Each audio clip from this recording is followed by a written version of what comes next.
There was much going around. I looked as well. I'm like, why aren't people doing more dumb shit this I know. week? You'd look at something like koala falls out of tree on lady, and then you'd go, and then what happened? But that's the end of the story. And you go, well, we can't talk about that. Yeah, so whoever has a job that is required to write weird, quirky news stories, they've had a tough week. They have. It's been boring. Very. Except for this one. Diamond Tiffany earrings swallowed by suspected thief are recovered by Florida police. In the feces. See, this is not even a good story. It doesn't end like that. Oh. I know. Okay, well, maybe it is a good story because now we're all wondering what is going on. That's right. And have you noticed a lot of these stories in America happen in Florida?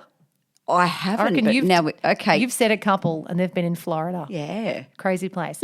So basically it says detectives have recovered 4 diamond earrings from a suspected thief 2 weeks after he swallowed the jewellery worth nearly £600,000 during his arrest. So 2 sets. 2 sets.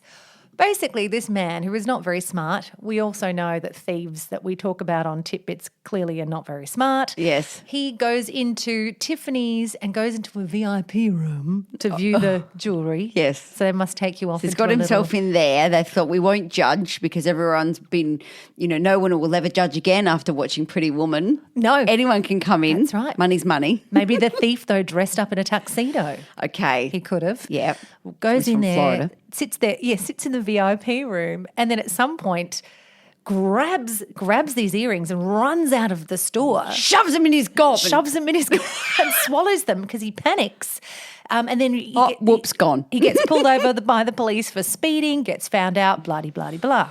Anyway. Oh, damn, if he didn't speed, I know. he might have escaped. So then they tell him, okay, well, you've got to go to the hospital. And he was supervised whilst they extracted them. That may have been he threw them up or whatever. But apparently, according to this, 2 weeks later. So maybe he did poop them out. Yeah. But how do they keep track of that? Anyway. Oh, I don't know.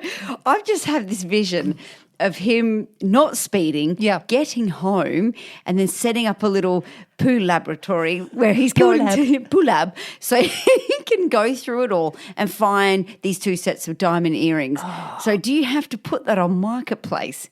Like used but good condition. May have traces of shit. Traces of shit. But they're Tiffany diamonds with excrement. A little bit of excrement. And you can't get that smell out either. No. You'd be wearing What's that smell? Nothing. Sorry, I stepped in dog poop. No. It's just my earrings. It's his poo. I know. And your earrings. I feel like he was not very clever in planning this though, because I went to town thinking how I would do this, right? Wouldn't you go in, you would buy a cheap pair of earrings from Lavisa. Swap them over. Wait till they start having a coughing fit and say, excuse me, do you have any water? Yeah, really. Wait for the lady to leave. Swap them over. Yes. Maybe swallow those ones if you really wanted to be, swallow the earrings if you wanted to. And then just say, those ones are a little bit discoloured. I don't want to shop today. Look, I'm not interested actually. The glass. They're not big enough. Nor are they expensive enough. Yeah. And then you leave and then, You could have a whole better plan, but I feel like he was quite stupid. Well, if anyone would like tips on possibly what to do if you want to go into Tiffany's and steal stuff, we've got you covered. Got you covered. Yes, exactly.